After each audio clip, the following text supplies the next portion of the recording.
Historias de Melk, la historia a grosso modo. Saludos amigos. Hoy vamos a saber quiénes son esos hombres a los que llaman hombres de honor.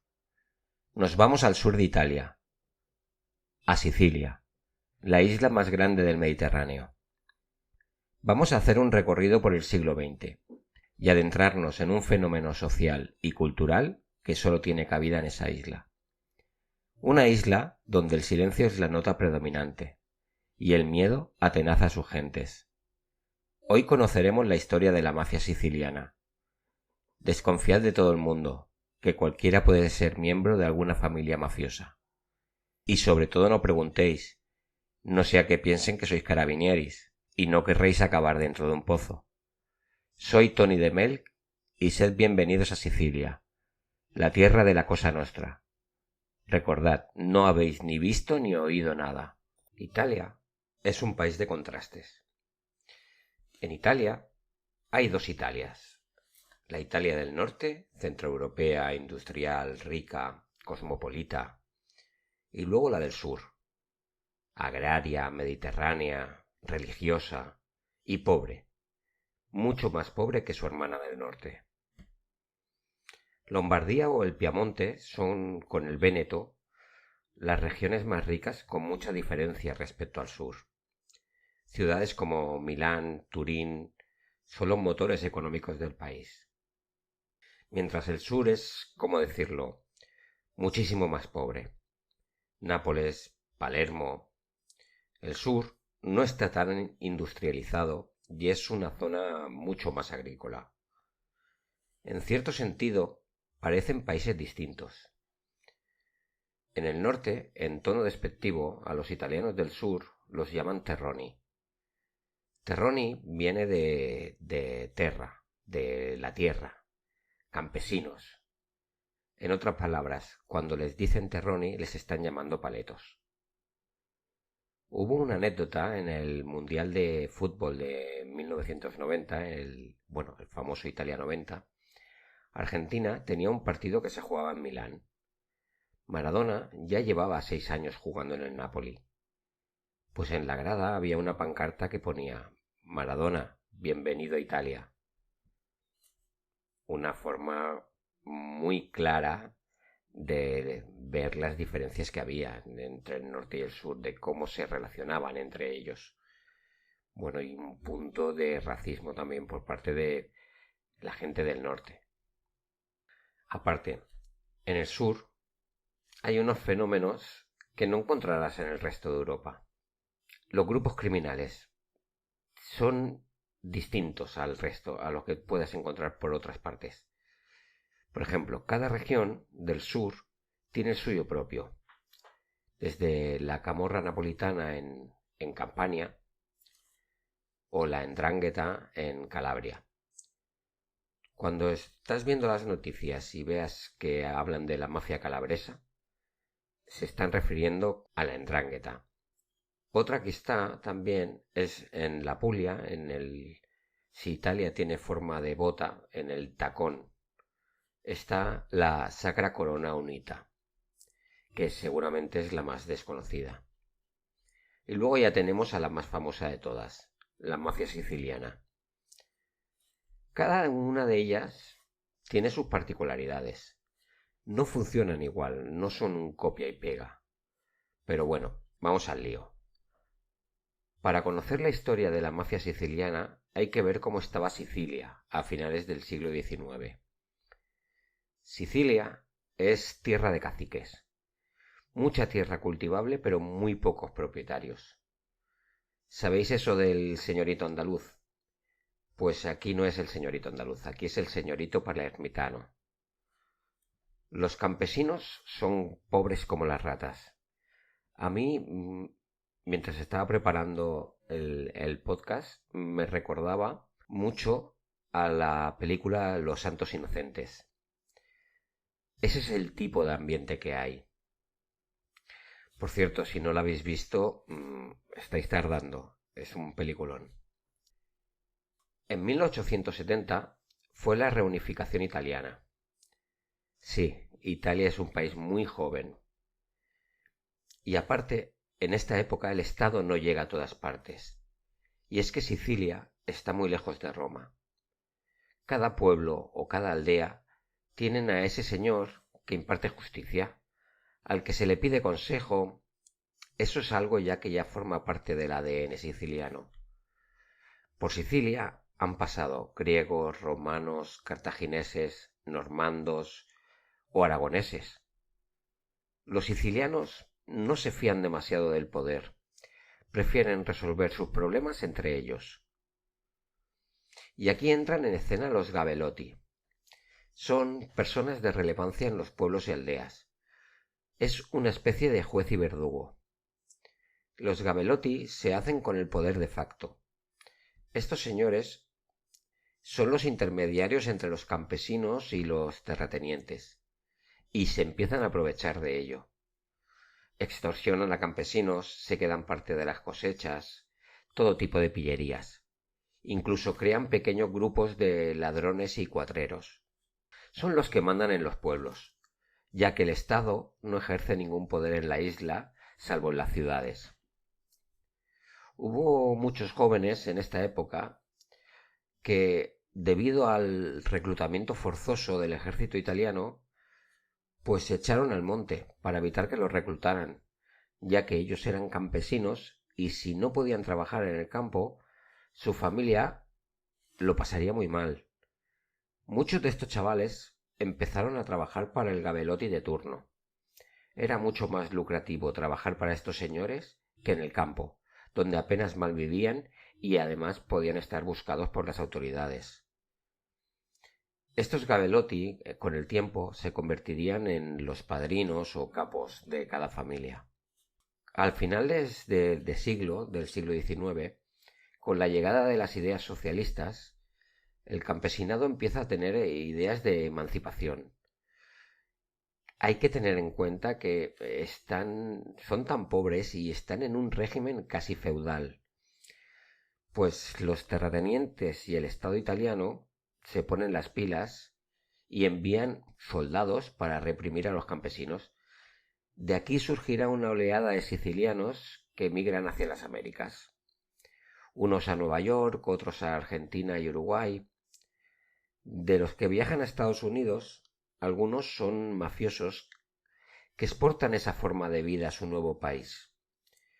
Y llegará un momento que es que la propia mafia americana será más importante que la siciliana. Pero vamos a avanzar un poco. Llegamos a la Italia de 1922, que es cuando coge el poder Benito Mussolini. La mafia ya tiene mucho poder en Sicilia. Ya no son un grupo de campesinos con poder. Ya controlan los pueblos y Palermo. En 1924, el fascista Mussolini hace un viaje a Sicilia y estando en el pueblo de Piana dei Greci, le recibe el alcalde del pueblo, que a la vez era el jefe de la mafia de la zona, Francesco Cuccia. Mussolini lleva una gran cantidad de escoltas. A esto que Cuccia se le acerca y le dice al oído: «No te hacen falta las escoltas, estás bajo mi protección». ¿Os imagináis la cara de Mussolini? El amigo Benito, dictador de Italia, con ínfulas de emperador romano, no domina todo el país. Un alcalde de un pueblo de mala muerte le ha chuleado y es que encima tiene razón. El Estado no manda en Sicilia y él va a acabar con eso. Mussolini declara la guerra a la mafia. Hace llamar a Cesare Mori. Cesare Mori es un tipo duro, pero duro de los de verdad. Es conocido como el prefecto de hierro. Este lombardo es un policía retirado, un tipo que los derechos humanos podemos decir que no son su prioridad. Mussolini lo hace volver al Tajo y lo envía a Sicilia como prefecto de Palermo, para acabar con la mafia. Hay fuentes que lo tachan de fascista, pero lo cierto es que nunca militó en el partido. Incluso cuando era el comisario de Bolonia en 1921, el año anterior a la marcha sobre Roma en 1922, él en 1921 trató con suma dureza a los escuadrones fascistas. Esto no pasaba en otras ciudades. Cuando Mussolini llegó al poder, después de la marcha sobre Roma, él se retiró. Pero lo que sí que era un hombre de Estado. Y él ya había servido en Sicilia, y sabía lo que se cocía en la isla. Lo dicho, sus políticas en Sicilia son de guerra abierta. En los 4 años que estuvo en la prefectura, detuvo a más de 11.000 mafiosos, con métodos nada democráticos. Entraba a los pueblos con cantidades ingentes de carabinieris y allanaba las casas sin ningún tipo de orden. Si algún mafioso se escondía, detenía a su familia o mataba a su ganado en medio de la plaza del pueblo. Las palizas y torturas eran habituales en los cuarterillos de los carabinieri. Aquello era el salvaje oeste. Muchos mafiosos huyeron a Estados Unidos, entre ellos Joe Bonanno o Carlo Gambino. Si os gusta el tema de la mafia americana, estos son top. Fueron de los creadores de la Comisión de la Cosa Nostra de Nueva York. Porque Nueva York estará controlada por 5 familias, pues 2 de ellas son la familia Gambino y la Bonanno, pero ya llegaremos a ello. Mori estuvo en el cargo hasta el 29, hasta que en una redada se encontró con una gran documentación que relacionaba a cargos importantes del Partido Nacional Fascista de la isla con jefes mafiosos. Y como sabían que Mori no iba a parar, Mussolini se lo llevó de vuelta a Roma. Lo nombró senador y así ya dio por finalizada la cruzada contra la mafia. La mafia, en 1929, se había quedado en la UCI, pero no había muerto. Pero hubo quien la ayudó a levantarse de nuevo, y no diríais nunca quién fue. Vamos a hacer un salto en el tiempo y en el espacio. 1942. Nueva York. Salvatore Lucania, conocido como Lucky Luciano, está cumpliendo una pena de 30 años en una cárcel de máxima seguridad, por delitos relacionados con la prostitución. Lucky Luciano es un capo de la mafia italiana de Nueva York. Como hablábamos antes, en Nueva York, 5 familias se repartían el pastel de los negocios sucios de buena parte de Estados Unidos. Luciano fue el creador de la comisión, un órgano creado en 1930 para evitar las masacres entre familias y así no llamar la atención de las autoridades. Todos ganaban. Era la ONU de los mafiosos. Cada familia tenía sus propios territorios y sus propios negocios, pero cuando había algún problema, la comisión era quien decidía quién tenía razón y tomaba medidas. Pues como decía, en 1942 Estados Unidos ha entrado en la Segunda Guerra Mundial, después de que Japón atacara Pearl Harbor el 7 de diciembre de 1941. Pero Estados Unidos no solo ha entrado en guerra con Japón, ya que Alemania e Italia le declararán la guerra a Estados Unidos, solo 4 días después. El gobierno de Estados Unidos le propone a Lucky Luciano un acuerdo por mediación de Meyer Lansky, otro mafioso, pero este judío, amigo de Lucky Luciano. Como la mafia controla el puerto de Nueva York, tienen que impedir que haya sabotajes y huelgas de los estibadores. Estados Unidos es la abastecedora principal del Reino Unido, y además hay que prepararse para el asalto a Europa y a África. La mafia cumple con lo establecido. Mientras tanto, a Lucky Luciano lo trasladan a una prisión de mínima seguridad donde puede seguir con sus negocios, haciendo la vista gorda. En 1943 toca la segunda parte del acuerdo con Lucky Luciano. Estados Unidos e Inglaterra han derrotado a italianos y alemanes en el norte de África. Y mientras los soviéticos están haciendo retroceder a los nazis en Rusia, británicos y estadounidenses tienen que preparar su asalto a Europa. Y sí, todos conocemos el desembarco de Normandía en 1944. Pero ese no fue el primero en la Europa continental. Antes ocurrió el desembarco en Italia, y para desembarcar en Italia no puedes dejar atrás territorios controlados por el enemigo, y ese territorio es la isla de Sicilia. Esta parte del acuerdo era que la mafia siciliana tenía que boicotear al ejército alemán y al italiano, y facilitar información al bando aliado de dónde se encontraban las tropas enemigas, y también predisponer a la población civil para proporcionar toda la ayuda necesaria a los soldados norteamericanos. La conquista de Sicilia fue fácil para los americanos e ingleses, pero mucho más fácil de lo esperada, porque los alemanes no pusieron resistencia casi. Prefirieron dejar la isla a los aliados y ellos saltaron a la Italia continental. El gobierno italiano se rindió a las primeras de cambio. Y es más, se dio un autogolpe de estado, y con la destitución y arresto de Mussolini. Pero eso ya es otra historia. Vale, volvamos. La isla está en manos de los americanos, pero no pueden dejar tropas, porque necesitan todas las tropas que puedan para la conquista de Italia. Sicilia se quedará en manos de la mafia. A muchos mafiosos los nombran como alcalde. Estados Unidos, mientras les mantengan el territorio bajo control y no sean ni fascistas ni comunistas, ya les vale. Y si algo tiene la mafia, es que carece de ideología. Como pago a Lucky Luciano, lo sacan de la cárcel y lo deportan a Italia, con una única condición: que no puede volver a pisar suelo estadounidense. Ya una vez acabada la guerra, la democracia entra en Italia, y la mafia está aprendiendo rápido cómo funcionan todos los resortes. Hay un sinfín de clanes. Se calcula que hay alrededor de 100 en toda la isla. Tienen grandes conexiones a todos los niveles, desde el político al judicial. En todos los estamentos del Estado siempre hay alguien que está a sueldo de alguna familia.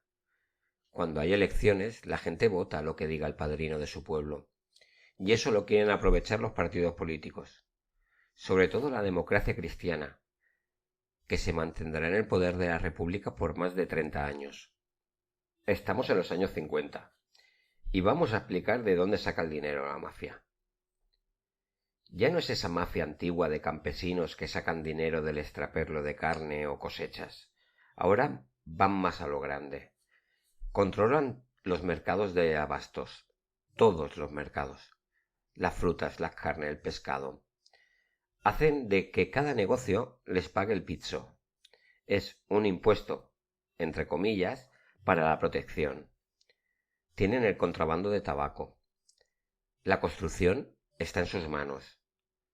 Durante el gobierno del alcalde Salvo Lima en Palermo, ocurrió lo que se llamó el saqueo de Palermo. Tiraron muchísimas casas tipo coloniales, y empezaron a edificar pisos de baja calidad. Todos los contratos se los llevó la mafia. Salvo Lima formaba parte de la Cosa Nostra. El alcalde de una ciudad con más de 500.000 de habitantes era uno di noi. Todo lo que dé dinero, ellos se llevan una parte. Incluso se llegó a acusar y demostrar que Giulio Andreotti, un tipo que fue 3 veces primer ministro de Italia, tenía relaciones con Cosa Nostra. Se libró porque habían prescrito los delitos. Pero bueno, volvamos al tema. Hay un montón de familias. Las del campo dominan su pueblo, pero en la ciudad es diferente. La cosa va por barrios, y hay muchas escaramuzas entre ellas. Si el mercado tal está en mi barrio y da mucho dinero, el clan vecino querrá quitármelo.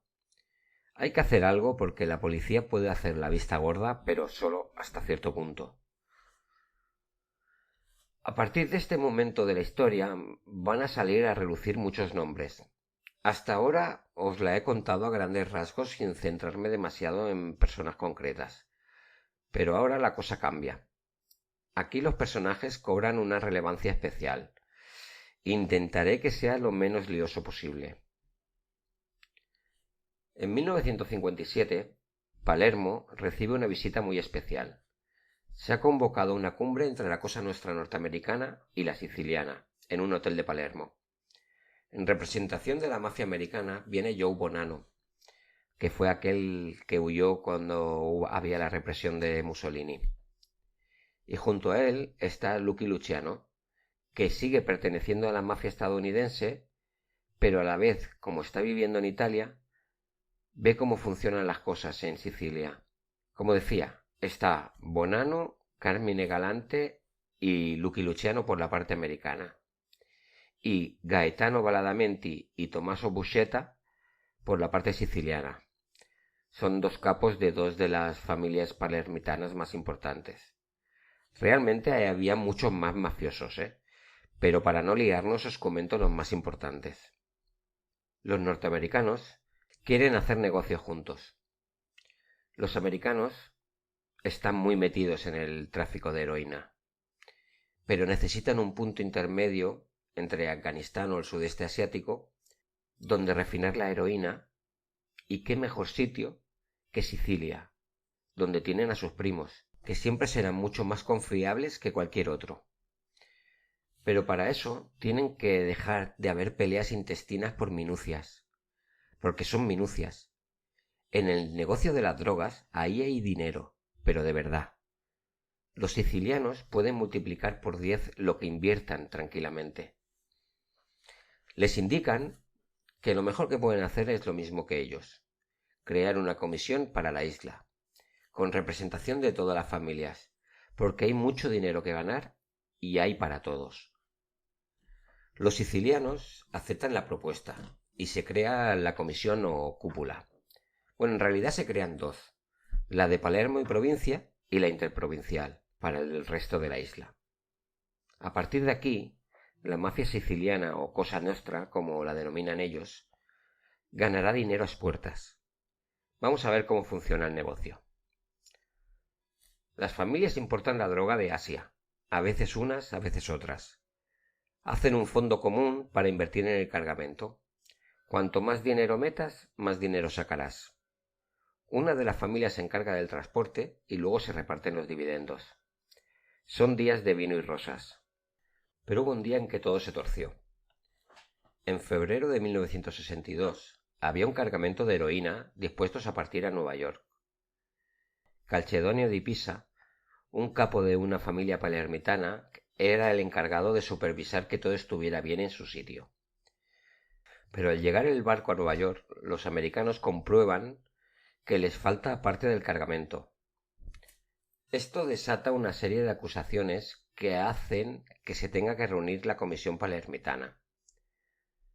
Esta reunión es para dirimir lo que ha pasado y qué responsabilidad tiene Calcedonio di Pisa. Las reglas de la comisión impiden que se pueda matar a un capo si no es con la aprobación de la comisión. Se reúnen y Calcedonio di Pisa debió ser muy convincente porque la comisión los culpa. Los hermanos La Barbera se suben por las paredes. Ellos son los que más han invertido, y aunque de Pisa no haya robado la heroína, debería pagar por ser el responsable.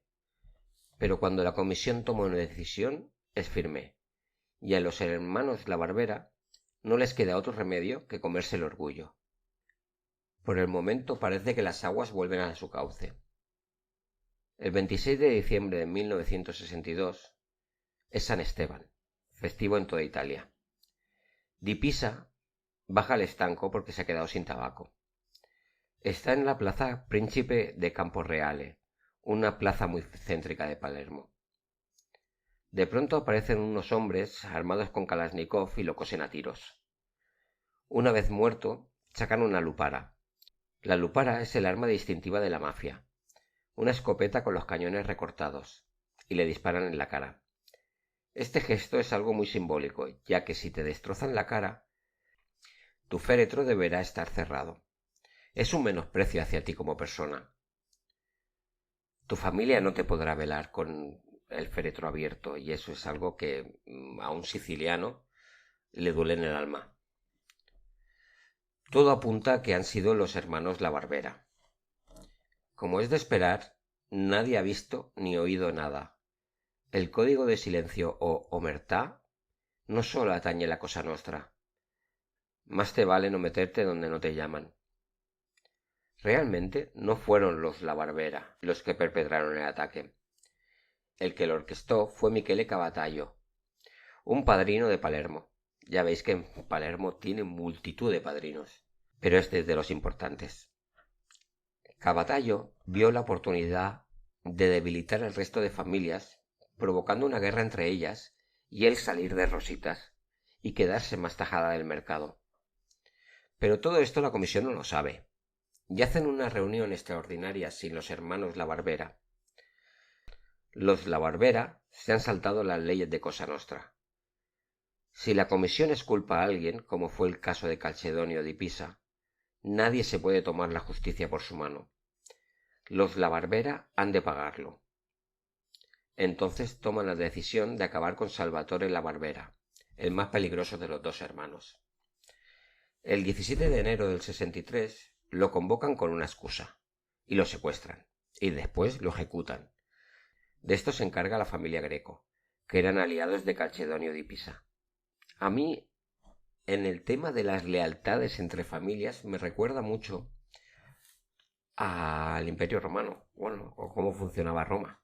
Las familias importantes tenían, bueno, una especie de red clientelar. O sea, gente, familia, otras familias, otras personas que te deben como una lealtad hacia ti. Pues aquí pasa lo mismo. Hay muchas familias, pero unas son más importantes que otras, y las más pequeñitas están allí. No sé cómo decirlo. Es como cuando se ve el cocodrilo y hay pajaritos que le cogen la comidita y el cocodrilo no les hace nada. Pues esto es un poco lo mismo.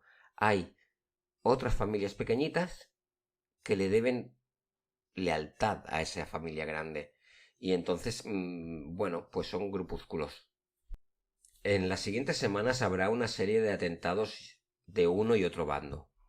Un tiroteo aquí, un coche bomba allá, un secuestro con final feliz. No, es ironía. Cuando secuestran a alguien desaparece y nunca más se le vuelve a ver. Todo esto es conocido como la Primera Guerra de la Mafia. Se disuelve la comisión porque quien más y quien menos, lo que se estaba explicando, tiene algún vínculo con alguna de las dos familias. Entonces o estás en un lado o estás en otro, estás con los La Barbera o estás con los Greco. Y mientras ocurre esta guerra, las fuerzas del orden apenas intervienen. Bueno, se están matando entre ellos, bueno, menos serán.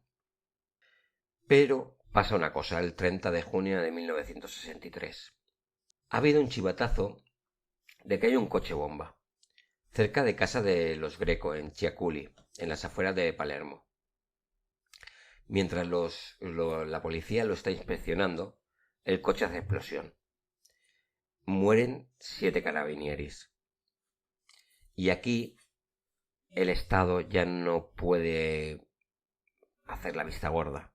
Aquí el Estado ya se tiene que meter porque la opinión pública salta ya. Entonces el Estado hace una comisión antimafia y van a por ellos. Detendrán a todo mafioso que se ponga a tiro. Es tan bestia que muchos capos se tienen que largar porque saben que los van a detener. Y entonces muchos se largan a Sudamérica, sobre todo a Brasil. Esto hará que la cosa se calme. En apenas unos meses de guerra, porque esto contad que empezó a finales del 62 y estamos hablando de junio del 63, pues se calcula que en estos meses murieron alrededor de 70 mafiosos. Bueno, ahora ya han pasado unos años y los padrinos palermitanos empiezan a atar cabos y se dan cuenta que el gran beneficiario de la Primera Guerra de la Mafia ha sido Michele Cavataio. Consiguen pruebas, ya lo tienen todo atado y bien atado. Y entonces deciden que hay que hacer una nueva comisión. Pero para poder hacerla hay que acabar con Cavataio. Entonces, esta comisión creará un comando. Lo harán con hombres de 3 familias distintas. Lo hacen así porque para que sea una cosa consensuada, no envían a una familia a matar a un capo de la mafia. Envían a gente de 3 familias distintas que no tienen nada que ver entre ellas. Si habíamos dicho que la comisión era como la ONU de los mafiosos, este escuadrón son los cascos azules. Ya estamos en diciembre del 69. Un grupo de guardias di finanza, un tipo de policía italiana. Italia es como España. Hay bastantes cuerpos distintos de policía. Bueno, el grupo de policía de finanza entra en unas oficinas de la Via Laziale de Palermo. Allí está reunido Michele Cavatallo con sus hombres. Una vez dentro, los policías, que no lo eran, comienzan a disparar y se desata un tiroteo, porque allí todo el mundo va armado. Morirán 5 personas, Cavatallo y 3 de sus hombres, y uno de los atacantes. Aquí se dio el final oficial a la primera guerra de la mafia. Como os he comentado, el grupo de atacantes lo formaban sicarios de 3 familias. 2 de la familia Montate, 1 de la familia Di Cristina y 3 de la familia de Corleone. Sí, Corleone, como las películas del Padrino, como Don Vito. Los Corleonesi eran famosos por lo duros y violentos a la par que efectivos. De los 3 de Corleone, Bagarella murió en el asalto. Los otros 2 fueron Totò Riina y Bernardo Provenzano. Recordad estos nombres, porque si os he dicho que este es el final de la primera guerra de la mafia, es porque hubo una segunda, que comparada con la que os he contado, esta ha sido un juego de niños. Pero la segunda os la dejo para el siguiente episodio. Por cierto, donde los Corleonesi serán los grandes protagonistas. En Twitter, @melcaniano, con K. Un último apunte. Del tema de la droga del barco, por el que se inició la primera guerra de la mafia, realmente nunca se supo qué pasó con ella. Hasta igual fueron los americanos que se la quisieron jugar a los sicilianos. Y a lo mejor sí que llegó el cargamento. No se sabe. Bueno, se acabó la primera parte. Espero que os haya resultado amena. La segunda ya veréis cómo es más heavy. Pero bueno, no quiero destripar nada. En fin, me gustaría dedicar este programa a Silvia, que es una de mis mayores fans. Bueno, en parte porque es familia. Pero siempre me comenta y me ayuda por dónde se puede mejorar. Oye, aquí has estado flojo, aquí has estado bien. Bueno, muchas gracias, Silvia. Por lo demás, ya sabéis, si os gusta mi trabajo, dadme un like y suscribiros, que es gratis. También podéis dejarme sugerencias sobre temas para tratar en el podcast. Las recomendaciones las dejaré para el final del próximo programa. Las redes, como siempre, están en la caja de descripción, junto con la lista de las canciones que utilizo. La tenéis en Spotify. Y nada más, soy Tony de Melk, un abrazo y a cuidarse. Una cosa más. Este podcast nació con la idea de ser atemporal, que diera lo mismo cuando lo vas a escuchar, si ahora o dentro de 5 años. Y una cosa que no quería es hacer referencias a la actualidad, porque creo que si tiene que ser atemporal, no tiene sentido meter referencias de cosas que pasen actualmente. Pero me veo en la obligación, porque si no es que no me sentiría bien conmigo mismo, de mandar un abrazo a toda la gente de Valencia que por culpa de la Dana lo ha perdido todo. Solo querer decirles que ánimo, que luche y que no pierdan la fuerza. Vinga, el cap men amunt.